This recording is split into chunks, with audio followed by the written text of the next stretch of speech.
I am going to read one of the Haibun. It's kind of right in the middle. It's winter. This is actually the one that I wrote based on my grandfather passing away. So hopefully that makes sense as you're going through. I wanted to give you a little bit of an entrance into it. And so this is out of all of them, this one's set in Minnesota, believe it or not. Almost all of them are in Chicago, but this one is Minnesota. Composite of shore cramped in cobbles of ice, somber patchwork of water thinned by melt, wind-tossed over sections of firmer freeze. Entangled variants of girth and grit, blotched light, a stipple of stone. Hint of current fused in the deep fury of January's failed heat, as in a failure of heart. I count her fingers and toes so she sits still. We nibble crackers in the narthex awaiting grave faces, their flush a fever of wind. In my coat pocket, a smooth pebble, ovalin. I hold it in promise of not letting go, for the autumn girl keeps a circuitous path. The marbled rock tossed along the walk, clatters about, is worth the chase, waits patiently for the poised presence to be ready, to be set, to go. Bending road, glint of deer, ruffled winter reeds. So that's Haibun, and I tried to pause enough so you know I switched to haiku. Sure. It's a little bit hard when you're reading out loud. Tricky indeed. So that's one, and you want one of the newer ones as well? Yeah, that'd be terrific. Okay, this is in the prairie section, actually. And how new is newer, just out of curiosity? When did you... Newer. This one, well, it was November, so it was probably around Thanksgiving this year or last. It's hard to say. Okay. The initial origin of this was probably last Thanksgiving-ish or the Thanksgiving before. Actually, probably a little earlier November because of the roses, but who knows with all this crazy weather we've been having. This is called In All Things.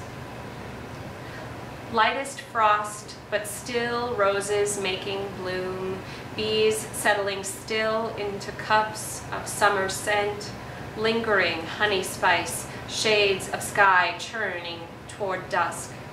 Mid-autumn green deep in breath, whiff of grass springs shooting.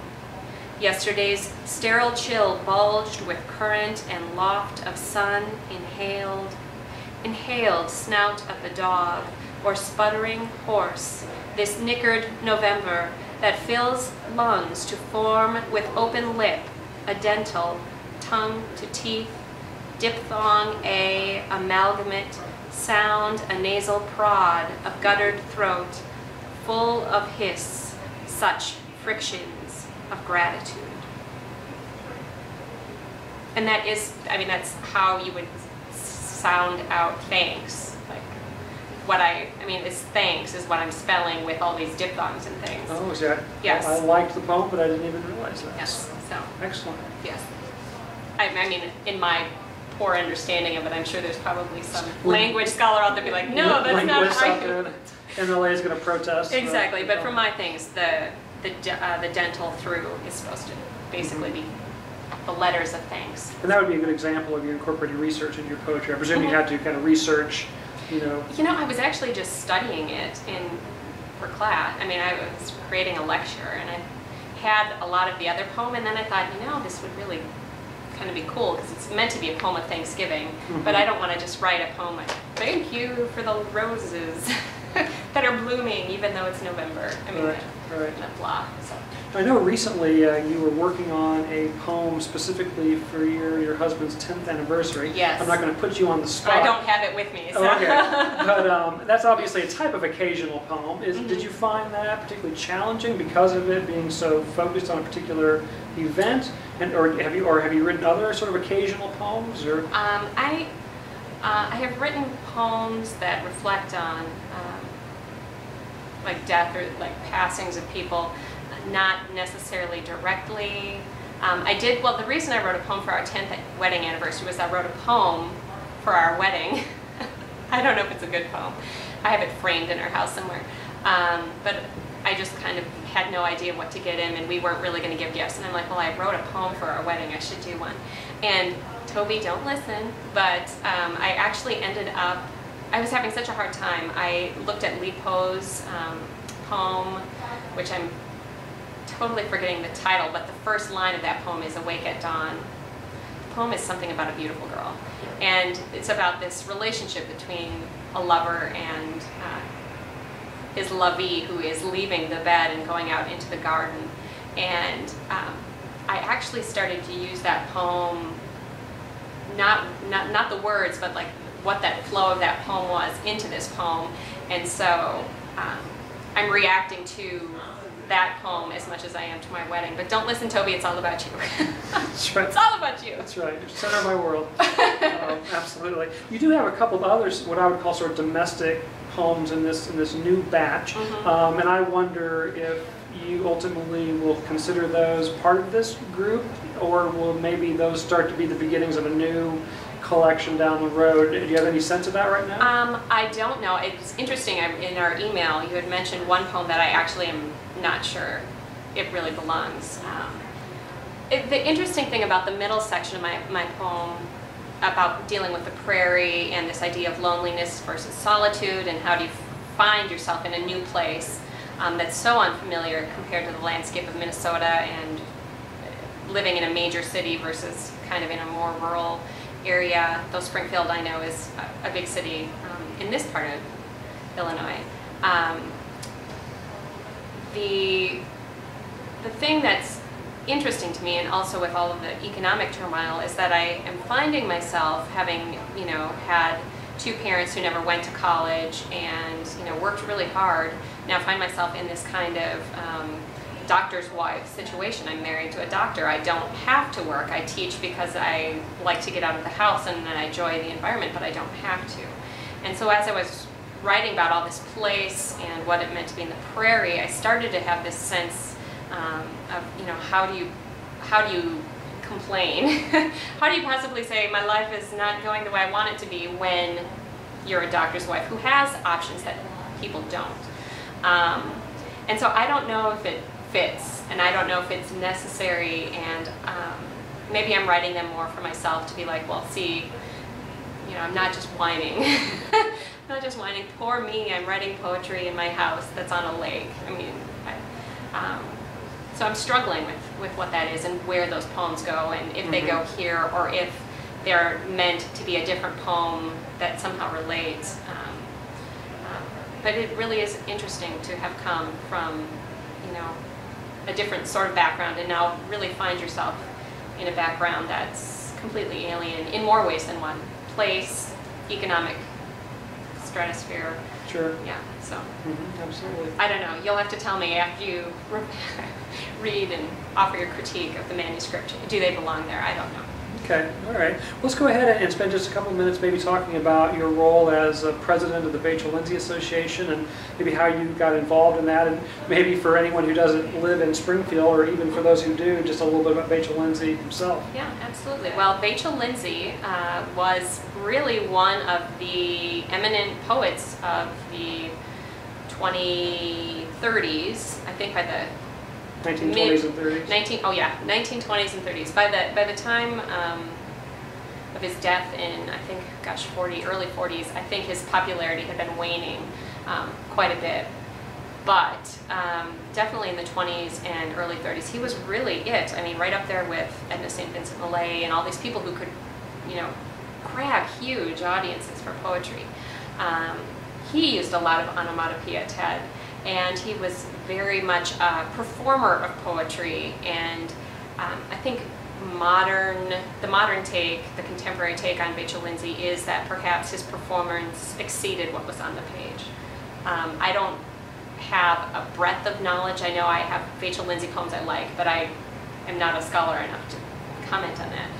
But the association is meant to kind of capture the ideals and the artwork and the film criticism and the poetry of Vachel Lindsay and promote it to the best we can.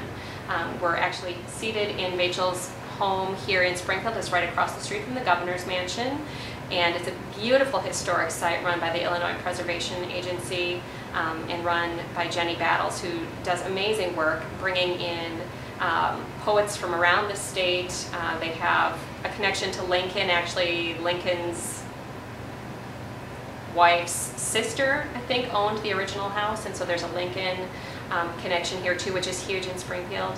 And so we just, at the association, are trying to do anything we can to not only promote the knowledge of Vachel's artwork and his poetry and his prose, but also kind of the ideals embedded in that. He was a very firm believer of community and arts education, and how important it was to kind of have beauty. He had the gospel of beauty, so having the beauty all around you, and how that props up a community in ways that are unexpected, but definitely necessary. So that's what the work we do.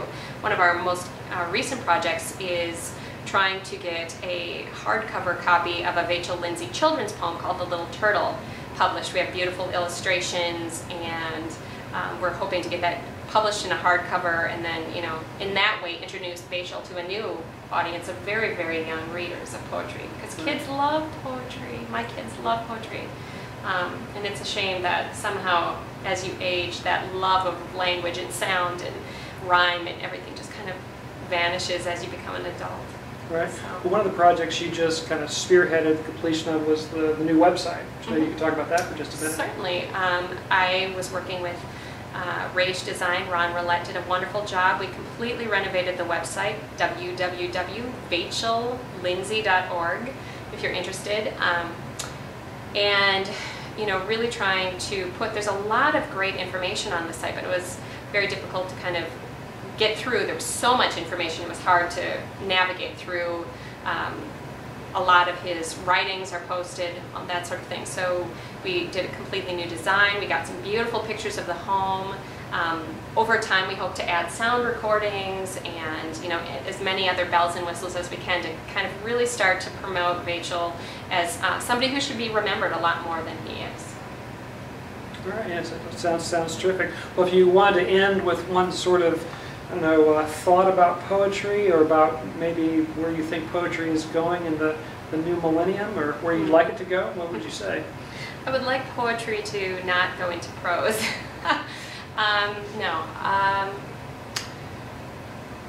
One last, boy, that's a huge question. I know. I didn't give you any preparation for that. No huge Hit you with that one.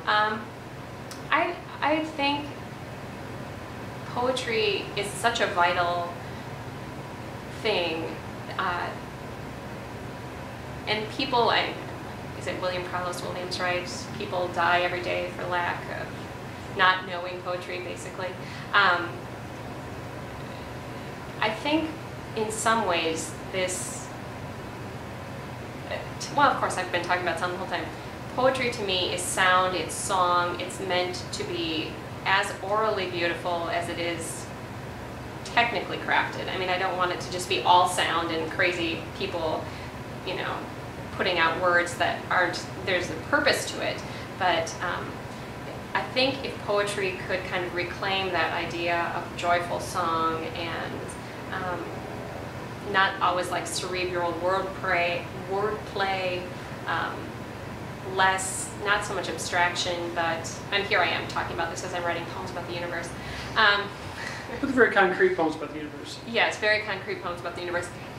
I feel like poetry is being kind of shut down into really the fact that people are in, I don't know if it's in workshops or whatever, but that it's just really, it could be anything as long as it's got a line break and a few quirks to it that are more poetic than prose. And I would really like to see people really embrace the whole history of poetry and not just say, oh, if it has a traditional form, then it's just stupid. Oh, if it has rhyme, it's just stupid. Because yes, it's very difficult to rhyme. I mean, it's really hard to rhyme well in contemporary poetry, but it can be done, and I read poems that it is done well. So I would like to see knowledge of the past of poetry, but then shifted, slant. Contemporary embracing of that. Yeah. I would love to see that, but that's probably just because I write traditional formal poetry. There you go. All right. Well, thank you very much for joining us here at the Vachel Lindsay Home. Thank you very much, Ted.